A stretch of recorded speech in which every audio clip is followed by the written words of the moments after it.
ಯಾಕೆ ಇತ್ತೀಚಿನ ದಿನಗಳಲ್ಲಿ ಎಕ್ಸ್ಟ್ರಾ ಮ್ಯಾರಿಟಲ್ ಅಫೇರ್ಸಿಂದ ಕ್ರೈಮ್ಸ್ ಜಾಸ್ತಿ ಆಗ್ತಿದೆ?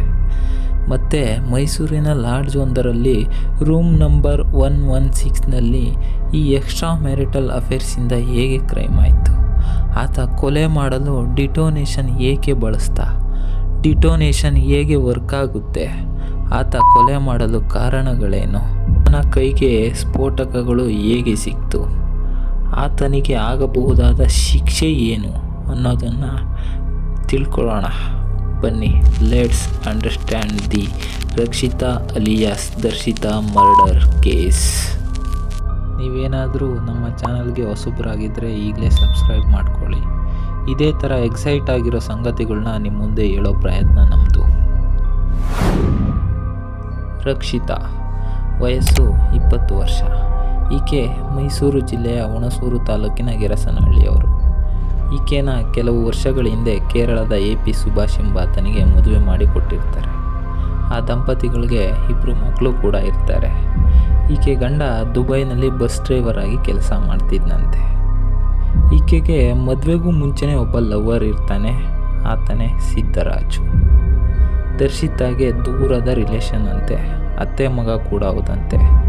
ದರ್ಶಿತಾ ಮದುವೆ ಆಗೋಕ್ಕೂ ಮುಂಚೆ ಈತ ಲವ್ ಮಾಡ್ತಿದ್ನಂತೆ. ಆದರೆ ಮನೆಯಲ್ಲಿ ಇಬ್ಬರು ಕೂಡ ಈ ಪ್ರೀತಿ ವಿಚಾರನ ಹೇಳ್ಕೊಂಡಿರಲ್ಲ. ಹಾಗಾಗಿನೇ ಕೇರಳದ ಸುಭಾಷ್ ಎಂಬಾತನಿಗೆ ದರ್ಶಿತಾನ ಕೊಟ್ಟು ಮದುವೆ ಮಾಡಿರ್ತಾರೆ. ಆದರೆ ಹಳೆ ಲವರ್ ಸಿದ್ದರಾಜು ಜೊತೆ ರಿಲೇಷನ್ಶಿಪ್ ಮಾತ್ರ ಹಾಗೇ ಇರುತ್ತೆ. ಫ್ರೀ ಆದಾಗಲೆಲ್ಲ ದರ್ಶಿತಾ ಕೇರಳದಿಂದ ಬರ್ತಾ ಇರ್ತಾಳೆ, ಆತನನ್ನು ಮೀಟ್ ಮಾಡ್ತಾನೆ ಇರ್ತಾಳೆ. ಆಗಸ್ಟ್ 22 ಶುಕ್ರವಾರದಂದು ಗಂಡನ ಮನೆ ಕೇರಳದಿಂದ ತವರು ಮನೆ ಗೆರಸನಹಳ್ಳಿಗೆ ಹೋಗಿ ಬರ್ತೀನಿ ಅಂತ ದುಬೈನಲ್ಲಿದ್ದ ಗಂಡನಿಗೆ ಹೇಳಿ ಬರ್ತಾಳೆ. ಬಂದ ತಕ್ಷಣ ಸಿದ್ದರಾಜುಗೆ ಕಾಲ್ ಮಾಡಿ ನಾಳೆ ಏನೇನು ಮಾಡಬೇಕು ಅಂತ ಪ್ಲ್ಯಾನ್ ಮಾಡ್ತಾರೆ. ಆಗಸ್ಟ್ 23 ಶನಿವಾರದಂದು ಆಚೆ ಹೋಗಿ ಬರ್ತೀನಿ ಅಂತ ಮನೆಯಲ್ಲಿ ಹೇಳಿ ಸಿದ್ದರಾಜು ಜೊತೆ ಹೋಗಿರ್ತಾಳೆ. ಇನ್ನೇನು ಇಲ್ಲೇ ಎಲ್ಲೋ ಆಚೆ ಹೋಗಿ ಬರ್ತಾಳೆ ಅಂತ ಮನೆಯಲ್ಲೂ ತಿಳ್ಕೊಂಡಿರ್ತಾರೆ. ಆದರೆ ಈಕೆ ಸಿದ್ದರಾಜು ಜೊತೆ ಹೋಗಿರ್ತಾಳೆ. ಇಬ್ಬರು ಸುತ್ತಾಡಿ ಶ್ರೀ ರಾಚಪ್ಪಾಜಿ ದೇವಸ್ಥಾನಕ್ಕೆ ಹೋಗಿದ್ದಾರೆ. ದೇವಸ್ಥಾನಕ್ಕೆ ಹೋಗಿ ಕೈ ಮುಗಿದು ಅಲ್ಲೇ ಸ್ವಲ್ಪ ದೂರ ಇರೋ ಸಾಲಿಗ್ರಾಮ ತಾಲೂಕಿನ ಬೇರಿಯ ಗ್ರಾಮದ ಲಾಡ್ಜ್ ಒಂದಕ್ಕೆ ಹೋಗಿದ್ದಾರೆ. ಶನಿವಾರ ಲಾಡ್ಜ್ಗೆ ಹೋಗಿ ನಾವಿಬ್ಬರು ಗಂಡ ಹೆಂಡತಿ ಅಂತ ಒಂದು ರೂಮ್ ತಗೊಂಡಿದ್ದಾರೆ. ರೂಮ್ ನಂಬರ್ 116ಗೆ ಎಂಟ್ರಿ ಕೊಡ್ತಾರೆ. ಸ್ವಲ್ಪ ಹೊತ್ತಾದಮೇಲೆ ಸಿದ್ದರಾಜು ಹೊರಗಡೆ ಬರ್ತಾನೆ. ಹೊಟ್ಟೆ ಹಸಿತಿದೆ, ಹೋಟೆಲ್ ಎಲ್ಲಿ ಅಂತ ಲಾಡ್ಜ್ ಸಿಬ್ಬಂದಿನೇ ಕೇಳ್ತಾನೆ. ಪಕ್ಕದಲ್ಲೇ ಇದೆ ಅಂತ ಅವರು ಹೇಳಿ ಕಳಿಸ್ತಾರೆ. ಹೋಟೆಲ್ಗೆ ಹೋಗ್ತಾನೆ. ಮತ್ತು ಸ್ವಲ್ಪ ಹೊತ್ತಾದಮೇಲೆ ಒಂದು ಕವರ್ ಸಮೇತ ವಾಪಸ್ ಬರ್ತಾನೆ. ಲಾಡ್ಜ್ಗೆ ಬಂದು ರೂಮ್ ಹತ್ರ ಹೋಗ್ತಾನೆ. ರೂಮ್ ಹತ್ರ ಹೋಗಿ ಸ್ವಲ್ಪ ಹೊತ್ತಾದಮೇಲೆ ಮತ್ತೆ ಸಿಬ್ಬಂದಿಗಳ ಹತ್ರ ಬರ್ತಾನೆ. ಯಾಕೋ ಡೋರ್ ಲಾಕ್ ಓಪನ್ ಆಗ್ತಿಲ್ಲ ಅಂತ ಹೇಳ್ತಾನೆ. ಲಾಡ್ಜ್ ಸಿಬ್ಬಂದಿನ ಕರ್ಕೊಂಡು ಹೋಗ್ತಾನೆ. ಲಾಡ್ಜ್ ಸಿಬ್ಬಂದಿಗಳು ಕಟಿಂಗ್ ಪ್ಲೇಯರ್ ಸಹಾಯದಿಂದ ಡೋರನ್ನು ಓಪನ್ ಮಾಡ್ತಾರೆ. ಡೋರ್ ಓಪನ್ ಮಾಡಿದ ಲಾಡ್ಜ್ ಸಿಬ್ಬಂದಿಗೆ ಶಾಕ್ ಆದಿರುತ್ತೆ. ಡೋರ್ ಓಪನ್ ಮಾಡಿ ನೋಡಿದಾಗ ಬೆಡ್ ಮೇಲೆ ಬಿದ್ದಿದ್ದ ದರ್ಶಿತಾ ಮುಖ ಚಿತ್ರವಾಗಿರುತ್ತೆ. ಸಿದ್ದರಾಜು ದರ್ಶಿತಾನ ಕೊಲೆ ಮಾಡಿರ್ತಾನೆ. ಆತ ಎಸ್ಕೇಪ್ ಆಗಲು ದರ್ಶಿತಾನ ಬಾಡಿನ ಹೊತ್ಕೊಂಡು ಹೆಗಲ ಮೇಲೆ ಹಾಕ್ಕೊಂಡು ಹೋಗೋಕ್ಕೆ ಟ್ರೈ ಮಾಡ್ತಾನಂತೆ. ಆದರೆ ಲಾಡ್ಜ್ ಸಿಬ್ಬಂದಿಗಳು ಆತನನ್ನು ತಡೆದು ಪೊಲೀಸ್ಗೆ ಇನ್ಫಾರ್ಮ್ ಮಾಡ್ತಾರೆ. ಪೊಲೀಸ್ ಬರ್ತಾರೆ.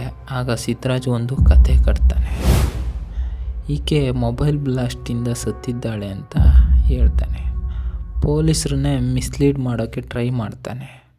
ಬ್ಲಾಸ್ಟ್ ಆಗಿರೋ ಮೊಬೈಲ್ ಎಲ್ಲಿ ಅಂತ ಪೊಲೀಸ್ ಸಿದ್ದರಾಜುಗೆ ಕೇಳ್ತಾನೆ. ಆವಾಗ ಒಪ್ಕೊತಾನೆ ಸಿದ್ದರಾಜು.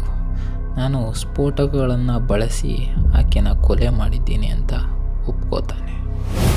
ಹಳೆ ಚಾರ್ಜರ್ಗಳನ್ನು ಯೂಸ್ ಮಾಡಿ ಈತ ಸ್ಫೋಟಕಗಳನ್ನ ತಯಾರಿಸಿರ್ತಾನೆ. ಈತನಿಗೆ ಡಿಟೋನೇಟರ್ಗಳು ಹೇಗೆ ಕಾರ್ಯನಿರ್ವಹಿಸುತ್ತವೆ ಅಂತ ಗೊತ್ತಿರುತ್ತೆ. ಅದು ಯಾಕೆ ಗೊತ್ತಿರುತ್ತೆ ಅಂದರೆ ಈತ ಕಲ್ಲು ಗಣಿಗಳಲ್ಲಿ ಸ್ಫೋಟಕಗಳನ್ನು ಬಳಸಿ ಅನುಭವ ಇರುತ್ತೆ.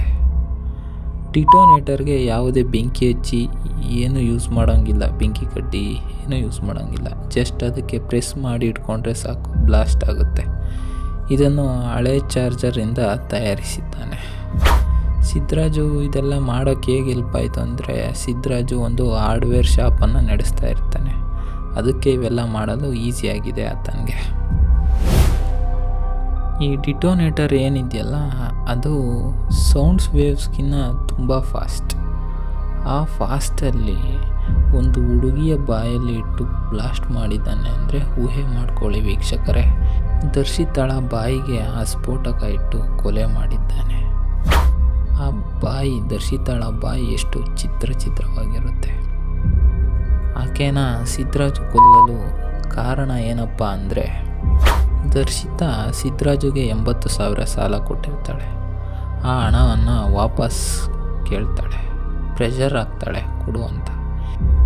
ಏಕೆಂದರೆ ಆಕೆ ತನ್ನ ಗಂಡನ ಜೊತೆಯಲ್ಲಿ ದುಬೈನಲ್ಲಿರಲು ಡಿಸೈಡ್ ಮಾಡಿರ್ತಾಳೆ. ಸೊ ಇದೇ ರೀಸನ್ಗೆ ಆತ ಕೊಲೆ ಮಾಡಿದ್ದಾನೆ. ಇನ್ನು ಕೇರಳದಲ್ಲಿ ಈ ಕೇಸ್ ಇನ್ನೊಂದು ಟ್ವಿಸ್ಟ್ ಪಡ್ಕೊಂಡಿದೆ. ಕೊಲೆ ನಡೆಯುವ ಒಂದು ದಿನದ ಹಿಂದೆ, ಆಗಸ್ಟ್ 22 ಸಂಜೆ, ದರ್ಶಿತಾಳ ಅತ್ತೆ KC ಸುಮತಿ ಅನ್ನೋರು ಕಣ್ಣೂರಿನ ತಮ್ಮ ಮನೆಯಿಂದ 30 ಗ್ರಾಂ ಚಿನ್ನ ಮತ್ತು 4-5 ಲಕ್ಷ ಹಣ ಕಳ್ಳತನ ಆಗಿದೆ ಅಂತ ಕಂಪ್ಲೇಂಟ್ ಕೊಟ್ಟಿದ್ದಾರೆ. ಆಗಸ್ಟ್ 22 ಬೆಳಿಗ್ಗೆ ದರ್ಶಿತಾ ತವರು ಮನೆಗೆ ಹೋಗುತ್ತೇನೆ ಅಂತ ಹೇಳಿ ಹೋಗಿದ್ಲು. ದರ್ಶಿತಾಳ ಅತ್ತೆ ಮನೆಗೆ ಬಂದು ನೋಡಿದಾಗ ಮನೆ ಡೋರ್ ಓಪನ್ ಆಗೇ ಇರುತ್ತೆ, ಯಾರೂ ಇರೋದಿಲ್ಲ. ಏನಾಯಿತು ಅಂತ ದರ್ಶಿತಾಗೆ ಅವರ ಅತ್ತೆ ಕಾಲ್ ಮಾಡ್ತಾರೆ. ಫಸ್ಟ್ ಸರಿ ಕಾಲ್ ಮಾಡಿದಾಗ ರಿಪ್ಲೈ ಕೊಡೋದಿಲ್ಲ. 2ನೇ ಸರಿ ಕಾಲ್ ಮಾಡಿದಾಗ ಒಬ್ಬ ಪುರುಷನ ವಾಯ್ಸ್ ಕೇಳಿಸಿ ಕಟ್ಟಾಯಿತು ಅಂತ ಆಕೆ ಅತ್ತೆ ಹೇಳಿಕೆ ಕೊಟ್ಟಿದ್ದಾರೆ. ಇನ್ನು ಕೇರಳ ಪೊಲೀಸ್ ಕಾಣೆಯಾದ ಚಿನ್ನದ ಬಗ್ಗೆ ಕೇಳಿದಾಗ ಲಾಡ್ಜ್ನಲ್ಲಿ ಅಥವಾ ಆಕೆಯ ಮನೆಯಲ್ಲಾಗಲಿ ಯಾವುದೇ ಬೆಲೆ ಬಾಳುವ ವಸ್ತುಗಳು ಪತ್ತೆಯಾಗಿಲ್ಲ ಎಂದು ಕರ್ನಾಟಕ ಪೊಲೀಸ್ ತಿಳಿಸಿದ್ದಾರೆ. ಇನ್ನು ಈತನಿಗೆ ಯಾವ ಶಿಕ್ಷೆ ಆಗ್ಬೋದು? ಈತನ ವಿರುದ್ಧ BNS act under section 103 class 1 ಅಡಿಯಲ್ಲಿ ಪ್ರಕರಣ ದಾಖಲಾಗಿದೆ. ಇದು ಒಂದು ನಾನ್ ಬೇಲೆಬಲ್ ಅಫೆನ್ಸ್ ಆಗಿದೆ. ಇದಕ್ಕೆ ಜೀವಾವಧಿ ಶಿಕ್ಷೆ ಅಥವಾ ಮರಣದಂಡನೆಯನ್ನು ಸಹ ಕೊಡ್ಬೋದಾಗಿದೆ. ಇಷ್ಟಕ್ಕೆಲ್ಲ ಕಾರಣ ಎಕ್ಸ್ಟ್ರಾ ಮ್ಯಾರಿಟಲ್ ಅಫೇರ್ಸ್. ಇದೆಲ್ಲ ಇತ್ತೀಚೆಗೆ ತುಂಬ ಜಾಸ್ತಿ ಆಗ್ತಿದೆ. ಹಲವಾರು ಕೇಸ್ಗಳನ್ನು ನೋಡಿದ್ದೀವಿ. ಹೆಂಡತಿ ಹನಿಮೂನ್ಗೆ ಕರ್ಕೊಂಡೋಗಿ ಪ್ರಿಯಕರನ ಜೊತೆ ಸೇರಿ ಗಂಡನನ್ನು ಕೊಲೆ ಮಾಡಿರ್ಬೋದಾಗಿರ್ಬೋದು, ಮತ್ತು ಕೊಲೆ ಮಾಡಿ ಡ್ರಮ್ನಲ್ಲಿ ಹಾಕಿ ಇಟ್ಟಿರೋದಾಗಿರ್ಬೋದು. ಇದೆಲ್ಲ ಪ್ರಕರಣಕ್ಕೂ ಎಕ್ಸ್ಟ್ರಾ ಮ್ಯಾರಿಟಲ್ ಅಫೇರ್ಸೇ ಕಾರಣ. ಸೊ ಹೀಗೆ ಮದುವೆಗೂ ಮುಂಚೆನೇ ಲವ್ ಇರುತ್ತೆ, ಅದನ್ನು ಮನೇಲಿ ಹೇಳಿರಲ್ಲ. ಮತ್ತು ಲವ್ ಮಾಡಬೇಕಾದ್ರೆ ಎಲ್ಲೋ ಒಂದು 3-4 ಅವರ್ಸ್ ಜೊತೇಲಿರ್ತಾರೆ. ಆವಾಗ ಹುಡುಗಿನೇ ಆಗಲಿ ಹುಡುಗನೇ ಆಗಲಿ ಬರೀ ಪ್ರೀತಿನೇ ತೋರಿಸಿರ್ತಾರೆ. ಆದರೆ ಮದುವೆ ಆದಮೇಲೆ 24 ಗಂಟೆನೂ ಅವ್ರ ಜೊತೆನೇ ಇರಬೇಕಾಗುತ್ತೆ. ಆವಾಗ ಜಗಳ, ಕೋಪ, ಪೊಸೆಸಿವ್ನೆಸ್ ಎಲ್ಲ ತೋರಿಸ್ತಾರೆ. ಅದು ಇನ್ನೊಂದು ಮುಖ ಆಗಿರುತ್ತೆ. ನಾನು ಹಿಂಗೆ ಇರೋನ್ನ ಲವ್ ಮಾಡಲಿಲ್ವಲ್ಲ, ನಾನು ಈ ಥರ ಇರೋಳನ್ನ ಲವ್ ಮಾಡಲಿಲ್ವಲ್ಲ ಅಂತ ಭಾವನೆಗಳು ಬರೋಕ್ಕೆ ಸ್ಟಾರ್ಟ್ ಆಗ್ತವೆ. ಸೆಲ್ಫ್ ಕಂಟ್ರೋಲ್ ಇಲ್ಲದೆ ಇರೋದು. ಸೊ ಇದೆಲ್ಲ ಎಕ್ಸ್ಟ್ರಾ ಮ್ಯಾರಿಟಲ್ ಅಫೇರ್ಸ್ಗೆ ಕಾರಣ ಆಗುತ್ತೆ. ಇದೆಲ್ಲ ನೋಡ್ತಾ ಇದ್ದರೆ ನಿಜವಾದ ಪ್ರೀತಿ ಆಗೋದೇ ಮದುವೆ ಆಗಿ ಮಕ್ಕಳಾಗಿ ಒಂದು 50-60 ವರ್ಷ ಆದಮೇಲೆ ಅನಿಸುತ್ತೆ. ನಿಮಗೆ ಈ ವಿಡಿಯೋ ಇಷ್ಟ ಆಗಿದ್ದರೆ ಲೈಕ್ ಮಾಡಿ, ನಿಮ್ಮ ಅನಿಸಿಕೆನ ಕಮೆಂಟ್ನಲ್ಲಿ ತಿಳಿಸಿ. ಮತ್ತೆ ಸಿಗೋಣ. See you.